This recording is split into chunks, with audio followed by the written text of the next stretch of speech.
I stepped out onto my driveway and my heart sank. The garage door was wide open. I always lock it, always. As I got closer, I saw signs of a break-in. The lock was bent, like someone had forced it. Inside was a mess, boxes overturned, a broken lamp, and an empty spot where my Jeep used to be. A matte black Jeep Wrangler Rubicon, custom suspension, hunting mounts, reinforced tires. It wasn't just my favorite vehicle, it was an undercover police car, hidden in my garage as part of a confidential investigation. I'll get to that in a second, but before I continue the story, drop a comment below and let me know where you're watching from. A few months back, after a wave of car thefts in the neighborhood, I, a former investigator, offered to help. The police outfitted the Jeep with trackers, microphones, and hidden cameras. Everything was set up to lure the criminals into a trap, but we overlooked one problem. Karen. She wasn't just a neighbor, she was a menace. To outsiders, she might have looked harmless, a woman in her 40s with a stiff bob haircut, neon-colored outfits that could blind you in sunlight, and a permanent scowl etched into her face like it was carved by HOA bylaws themselves. But to us, she was the self-appointed sheriff of suburbia.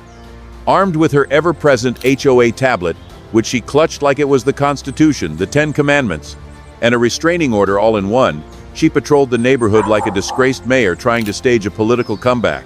Morning, noon, and night, she'd march up and down the block, tapping away on that thing like she was issuing court orders. She fined people for anything that didn't meet her personal vision of community excellence. Ugly lawns got you a $50 citation. Loud, Sunday gospel music, $100 and a warning. One guy got dinged because his mailbox was threatening looking.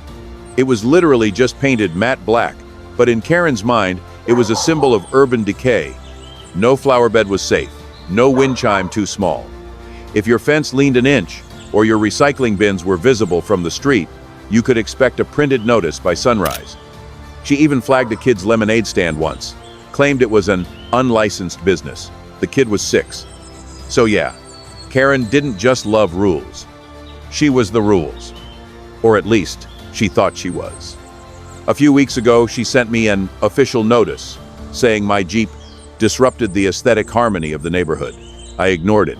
Clearly, a mistake. This morning, my phone rang. The Jeep's on the move. Tracker's live. Is that you? No, I just woke up. 15 minutes later, one patrol car was at my house, another chasing my Jeep. And guess who was behind the wheel? Karen. Footage later shown in court made everything painfully clear. It was around 2:13 a.m. The neighborhood was quiet. Too quiet. A street light flickered as a shadow moved across my front lawn. Steady, deliberate. It was Karen. Tablet in hand, gloves on, and yes, actual lockpicks. She looked like she was on some kind of mission from the HOA gods. She paused at the garage door, glanced around like a cartoon villain, then knelt to work on the lock. Less than a minute later, click. She was in.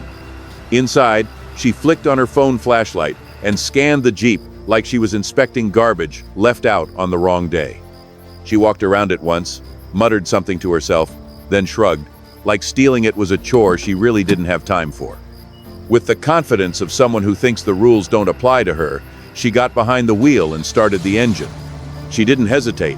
No panic, no second guessing. Just threw it in gear and out of my garage like she was hauling away a sofa someone left on the curb. She made it 5 blocks before the police caught up. A cruiser pulled up beside her at a red light. Lights flipped on. Siren chirped once. She rolled her eyes. The officer stepped up to her window. Karen Peterson? Yes, of course. I'm just doing my duty as HOA president, removing an illegally parked vehicle. You should thank me. Ma'am, you just stole a vehicle involved in a federal police operation. And for the first time, probably in her entire life, Karen said nothing. She didn't argue, didn't wave her tablet, didn't scream about bylaws or property values. She just went paper white. Then the circus began. Karen wasn't about to go down without a fight. No, she had spent years climbing to the top of the HOA ladder, and she wasn't about to let a little thing like evidence ruin her reputation. First, she started emailing the entire neighborhood, with a subject line in all caps. Urgent, HOA in danger. She accused me of staging the entire thing, claiming that I had planted the Jeep just to frame her. In her mind, I was the villain, and she, the misunderstood hero. She went so far as to say I was terrorizing the community, as if me owning a black Jeep Wrangler was somehow more dangerous than a woman breaking into homes in the middle of the night with a lockpick set. As if that wasn't enough, Karen called up every local reporter she could find. She played the victim card like it was an Olympic sport. According to her, she wasn't some petty criminal. No, she had saved the neighborhood from militarization. Yes, she actually said that. She claimed that my Jeep, a vehicle that looked like it had spent its life off-roading, was somehow a symbol of an impending invasion that she was bravely stopping. But as you might expect, Karen's attempts to rewrite reality didn't last long. The evidence against her was so overwhelming it was almost laughable. Surveillance footage from the garage clearly showed her sneaking up to the door, methodically picking the lock, then strolling into my garage like she owned the place. Every step, every moment of her little mission was caught on tape. Then there were the audio recordings from inside the Jeep. Not only did the microphones record her humming a little tune as she sat behind the wheel, but they also picked up her muttering to herself, almost as if she was congratulating herself for saving the neighborhood. In fact, one of the recordings even had her saying, This is for the community. They'll thank me later. right before driving off with the stolen vehicle. Of course, there were the GPS tracking logs, the ones that showed exactly where she went after driving the Jeep out of my garage.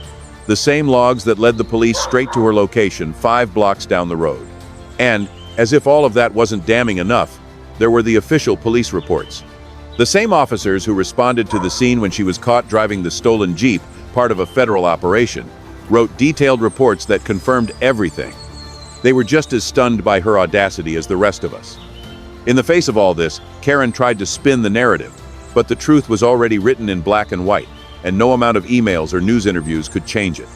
Court moved fast. Karen showed up in her trademark pink blazer, clutching her tablet like it could somehow save her. Your Honor, that vehicle violated aesthetic codes. I had every right to remove it. Miss Peterson, you broke into private property, stole a vehicle, and interfered with an active federal investigation. You didn't have a right, you committed a crime. My attorney handed over the flash drive. The judge barely needed 3 minutes of footage. Verdict: guilty. Hefty fine. Criminal record. Forced sale of her property to cover damages. And the irony? Her house was owned through the HOA. Now the whole board was in debt because of her.